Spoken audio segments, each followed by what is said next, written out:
écoutez Alger Chaîne 3, le journal. Le journal de la mi-journée qui vous est présenté par Siham Bacha. Siham, bonjour.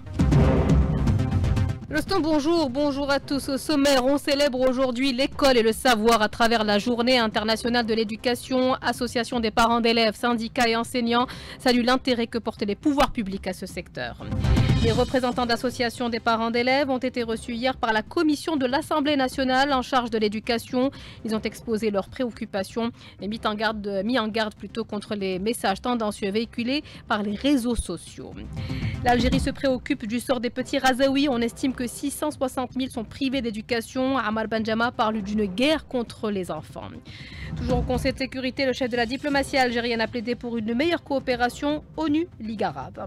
Le président du Conseil de la Nation, lui, dénonce une nouvelle fois la campagne de haine lancée par la France contre l'Algérie. Ils vous promettent de paraître plus jeunes et plus beaux. Les industriels de la cosmétique sont réunis à Alger le temps du Salon international de la cosmétique. Et puis sport, 98e derby algérois en championnat national, USMA contre Mouloudia d'Alger ce soir au stade du 5 juillet.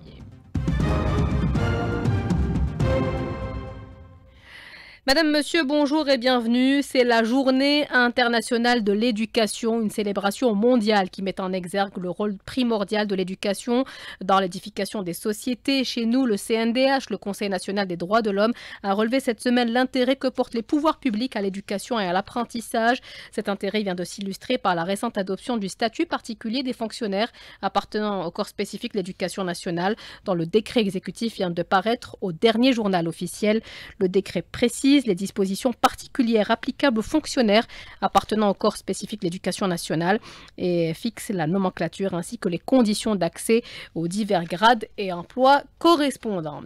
Les principaux acteurs du secteur de l'éducation nationale saluent l'adoption de ce statut et mettent en avant les acquis de l'école algérienne. Jamila Khiyar, présidente de la Fédération nationale des parents d'élèves. Le système éducatif algérien, ces dernières années, il a connu beaucoup de nouveautés, beaucoup de changements. Nous avons été vers des réformes, nous avons été vers les allègements des programmes, nous avons introduit pas mal de matières. Et ça, c'est une excellente chose parce qu'il faut absolument que l'Algérie aussi s'inscrive dans le cadre de la nouveauté ou de la technologie. Il faut dire aussi que les pouvoirs publics ont accordé énormément d'importance à l'enseignant. Nous avons accueilli avec beaucoup de joie, satisfaction, le statut particulier de l'enseignant. C'est un début. Premier pas, parce que l'enseignant, il a besoin d'être à l'aise pour pouvoir prendre en charge nos enfants. Côté syndicat, je vous propose d'écouter la réaction de Ahmed Fatoumi, il est coordinateur du Conseil national autonome des directeurs des lycées, le CNADEL. Le statut particulier du personnel de l'éducation nationale qui est signé le 21 janvier 2025. C'est un statut qui est certes défini d'une façon un peu approfondie les missions des corps de l'éducation nationale. Il va certainement répondre à certaines exigences, des certaines promises et tout ce qui a été fait par la commission avec le ministère de l'éducation nationale. Jamila Khiyar et Ahmed Fatoum ont été joints par Smahil Mimouni. Les représentants d'associations des parents d'élèves ont été reçus hier à l'Assemblée nationale, Amel Latip. Oui, tout à fait, par la commission de l'Assemblée nationale en charge de l'éducation, la recherche scientifique et les affaires religieuses. Les représentants ont exposé leurs préoccupations et selon le président de la commission, Afif Belaïla, la rencontre a permis de discuter de plusieurs sujets importants, notamment ceux liés au programme scolaire, aux mécanismes d'enseignement, en vue de trouver des solutions aux problèmes auxquels le secteur est confronté, comme par exemple la surcharge des classes, le phénomène des cours particuliers. De leur côté, les représentants des associations de parents d'élèves ont souligné la nécessité de préserver la stabilité au sein des établissements éducatifs, notamment à l'approche des examens de deuxième trimestre, mettant en garde contre les messages tendancieux sur les réseaux sociaux publiés par des comptes anonymes à des fins de déstabilisation. Et ils ont également appelé la communauté éducative à s'engager activement pour défendre les intérêts des élèves et l'intérêt supérieur du pays. L'Algérie se préoccupe également du sort des enfants de Gaza et a convoqué hier avec la Russie une réunion à ce sujet au Conseil de sécurité. L'ambassadeur Amar Benjama a souligné la nécessité de donner aux enfants de Gaza un accès à l'éducation et aux soins. Plus de 660 000 enfants sont actuellement déscolarisés. Au moins 88% des bâtiments scolaires nécessitent soit une reconstruction complète ou partielle. Voici un extrait de son intervention. Be assured, Wissam, Le peuple algérien sera toujours à vos côtés et aux côtés du peuple palestinien. Comme l'a dit le président Tebboune, et je le cite, l'Algérie ne laissera jamais seul le peuple palestinien et ne le laissera jamais seul tant qu'ils ne jouiront pas de leurs droits. Un cessez-le-feu vient d'être conclu à Gaza. Ce cessez-le-feu nous offre une lueur d'espoir. Après 15 mois dévastateurs de guerre, il est à ce stade crucial de ressentir la détresse de la population à Gaza, parmi laquelle figurent des enfants innocents, des enfants qui ont été témoins d'atrocités qu'aucun enfant n'aurait jamais dû voir. Les enfants ne sont pas responsables des décisions prises par des adultes. Et pourtant, ce sont eux qui sont souvent les premières victimes des conflits. Cette réalité tragique est une réalité aux quatre coins du monde. Mais à Gaza, la situation a atteint un niveau inédit. Les événements qui se sont déroulés sous nos yeux ne constituaient pas qu'un conflit. Il s'agissait d'une guerre contre les enfants. Une guerre contre les enfants, chiffre à l'appui, 15 000 enfants razaouis sont morts depuis le 7 octobre, 17 000 ont été séparés de leur famille. Les enfants de Gaza sont bel et bien la cible de l'armée d'occupation, nous dit Ahmed Halami, président de l'ONG Les Orphelins de Palestine. Il est contacté par Karima Hasnaoui.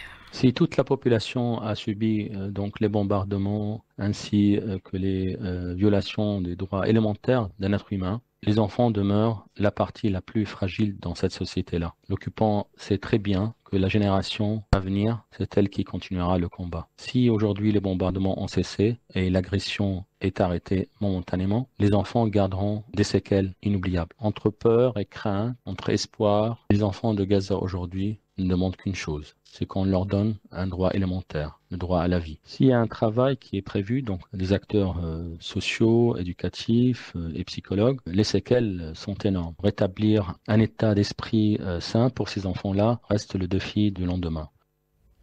Un partenariat qui valorise l'action diplomatique arabe et onusienne en faveur de la paix et de la sécurité dans la région arabe.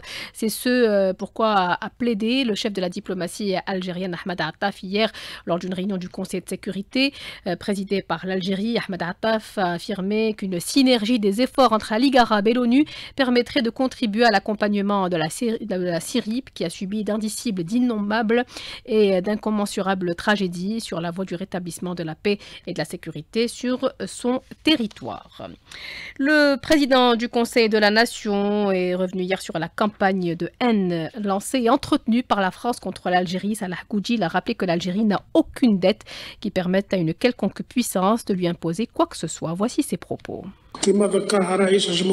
Comme l'a précisé le président de la République, nous n'avons aucune dette, donc personne ne peut rien nous imposer. Le chef de l'État a précisé que nous avons tous les moyens financiers pour faire face à tous les défis, car ce qui nous importe, c'est l'Algérie. On voit d'ailleurs les Algériens à l'étranger, comment ils dénoncent la campagne de haine contre l'Algérie. Ils sont nés à l'étranger, mais ils n'oublient pas leurs origines.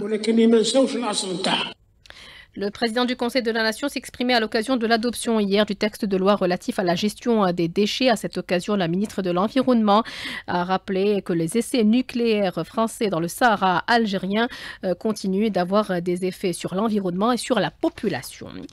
En matière de développement local, le ministre de l'Intérieur, Ibrahim Barat, s'est exprimé hier lors de la cérémonie d'installation du nouveau wali de Béchar, Ahmed Ben Youssef. Le ministre s'est exprimé concernant le droit au développement de toutes les wilayas du pays, notamment celle du Sud. Voici ses propos. Béchar va connaître dans quelques mois et même quelques années un développement sans précédent grâce à la dynamique lancée par le président de la République pour la région, sachant que cette dernière recèle un potentiel illimité, un potentiel qu'on protège et sur lequel on veille quotidiennement. 12h, bientôt 40 minutes sur Alger. Chain-3, un petit chapitre Ramadan à présent, connaissant les habitudes de consommation des Algériens durant le mois sacré. Le ministère du Commerce intérieur a donné des instructions pour alimenter le marché en quantité suffisante. À Tizi Ouzou, les producteurs ont augmenté leur cadence pour approvisionner les marchés de proximité ouverts spécialement pour ce mois sacré. Mohamed Haouchine.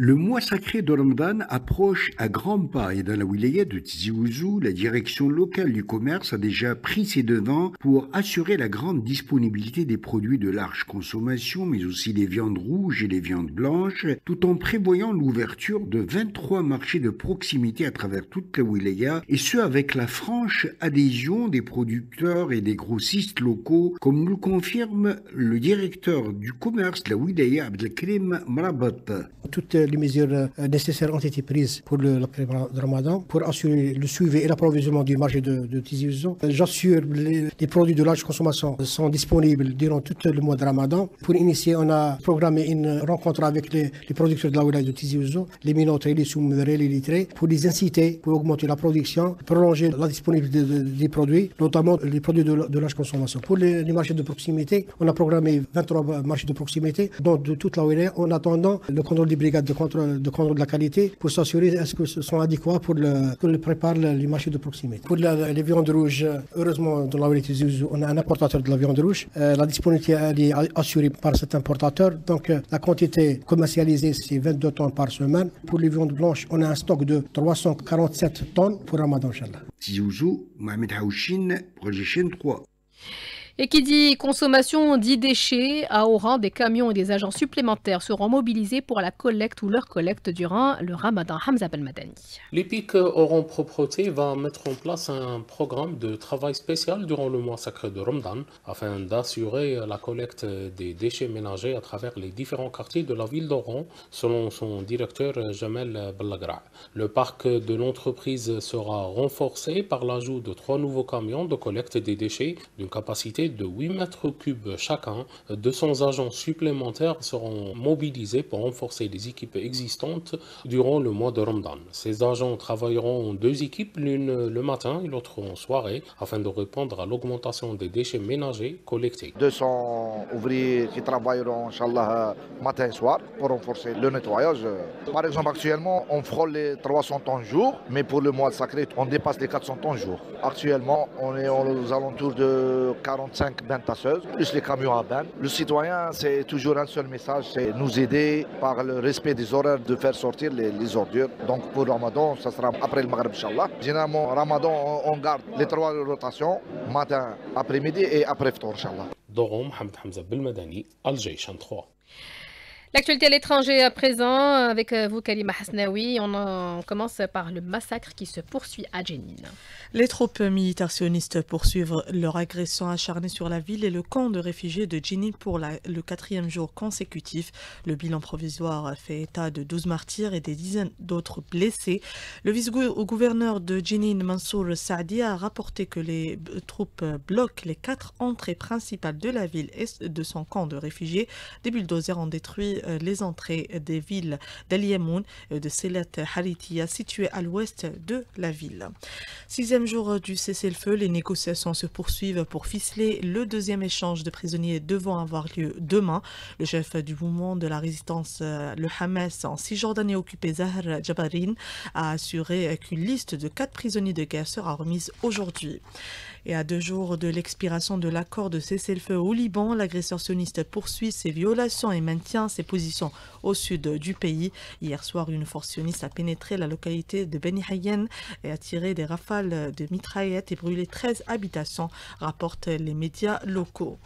Décolonisation du Sahara occidental, le processus judiciaire devant les tribunaux européens a traversé différentes étapes et chaque étape a été fondamentale pour le droit du peuple sahraoui et de sa souveraineté sur ses terres et ses richesses et une victoire pour la cause. C'est ce qu'a affirmé l'ambassadeur et représentant du Front Polisario en Suisse aux Nations Unies et aux organisations internationales à Genève, Obi Boucharaya Bachir, avant de rappeler que les derniers arrêts de la Cour de justice de l'Union européenne constituaient une réponse aux positions politiques exprimée par certains pays européens, notamment la France, qui continue de soutenir la thèse coloniale de l'occupant marocain.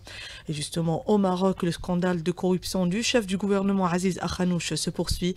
Akhanouch fait face à de nouvelles accusations de conflit d'intérêts après que l'une de ses entreprises qui possède a réussi à obtenir un nouveau contrat énorme pour la fourniture d'électricité d'une valeur de 2,44 milliards de dirhams.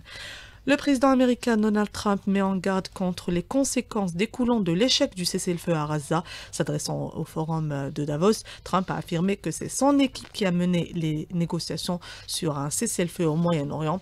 Enfin, le président russe Vladimir Poutine est prêt à parler à Donald Trump, mais attend des signaux de Washington. Ils vous promettent de paraître plus jeunes et plus beaux. Les industriels de la cosmétique sont réunis à Alger jusqu'au 25 janvier. Ils participent au plus grand salon international de la cosmétique en Afrique du Nord. Soraya Roslan. Cet événement économique rassemble les principaux acteurs des différentes filières du secteur, des matières premières aux produits finis, en passant par l'emballage, les machines, les équipements et les services spécialisés. Sohila Etngillet, organisatrice. Les objectifs de cette rencontre, c'est vraiment de nouer des partenariats à ce que les exposants trouvent de nouveaux clients, de nouveaux fournisseurs dans toute l'industrie cosmétique. Vraiment, le but, c'est d'encourager et de booster la production algérienne et encourager les marques à se lancer dans le domaine des cosmétiques. Nous avons déjà 250 exposants. Parmi eux, il y en a 80 entreprises étrangères dans 17 pays étrangers participants. Les 2 premiers jours, ils étaient beaucoup plus axés sur le côté professionnel et les 2 derniers jours, workshop et académie pour faire des démonstrations, tout ce qui concerne les dernières tendances en matière de beauté. Engagée dans la création des produits cosmétiques naturels, Alice Bio a adopté une démarche éco-responsable avec des emballages recyclables et des procédés respectueux de la biodiversité. Son responsable en termes de B2B, business to business, on est épaté et on a eu beaucoup de contacts. Le packaging, tout ce qui est matière première, on l'a retrouvé ici. Le niveau aussi est très élevé. Je pense que le fait d'arrêter l'importation a poussé tout le monde à essayer d'élever le niveau. On a acquis des fournisseurs pour la matière première et le packaging et surtout une visibilité par rapport à un produit qu'on fait. Au-delà d'un simple salon, cet événement économique est un carrefour d'échanges et de partenariats stratégiques pour les professionnels de la cosmétique en Algérie. De la SAFEX, Soraya Roslan, Alger chaîne 3. Et l'événement sportif de ce week-end, c'est le 98e derby algérois en championnat national USMA Mouloudia ce soir. Rostom Yahya Sherif. Et pour le compte de la mise à jour de la 7e journée du championnat national de Ligue 1, l'USM Alger 5e avec 20 points qui reste sur une qualification au quart de finale de la Coupe de la CAF qui tentera de préserver sa série d'invincibilité et du coup monter sur le podium par la même occasion. Un match à ne pas rater aux yeux de l'entraîneur tunisien Nabil Ma'loul, même si ce sera difficile face à un adversaire qui lui aussi est en grande confiance. Rien de nouveau un derby. Un derby, c'est toujours un match exceptionnel. C'est le match de la saison بالنسبة للسupporters. هذا ما فيش كلام. معناها الناس الكل تبدا تستنى في الدربي بفارغ الصبر. كيما عندنا اسبيرونس كلوب افريكان في تونس. Ça va être un match spécial, un match animé de part et d'autre. ما فماش كلام. ماتش حماسي. فريقين الاثنين معناها تعداوا لدور ربع نهائي من الكاف. تلعب على جزئيات صغيرة. La forme du moment, la fraîcheur physique معناها de l'un de l'autre. Un exploit individuel, les joueurs importants, ça va être difficile pour les deux clubs. On va jouer pour gagner comme d'habitude, comme tous les matchs. On doit gagner tous nos matchs. Pour sa part, le Mouloudia d'Alger, 3e avec 21 points, abordera ce derby avec le même objectif, gagner pour conforter cette place sur le podium.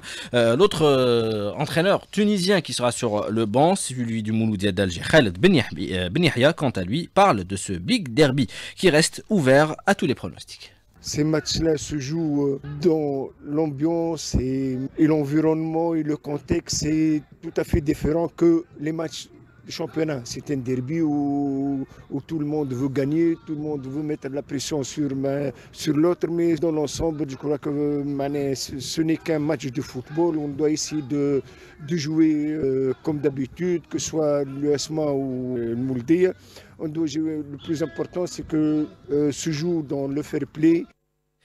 USM Alger, Mouloudia d'Alger, ça sera donc ce soir à 18h au stade du 5 juillet, un match que vous pourrez suivre en direct sur nos ondes. Voilà qui termine ce journal. Merci à vous de l'avoir suivi, à toute l'équipe qui a contribué à sa réalisation. Hafid Medja, Morada a été à la technique, Nessina à la régie d'antenne, Mouni au streaming vidéo tout de suite. C'est Amin Mounir pour la météo. Très bonne suite des programmes sur la chaîne 3.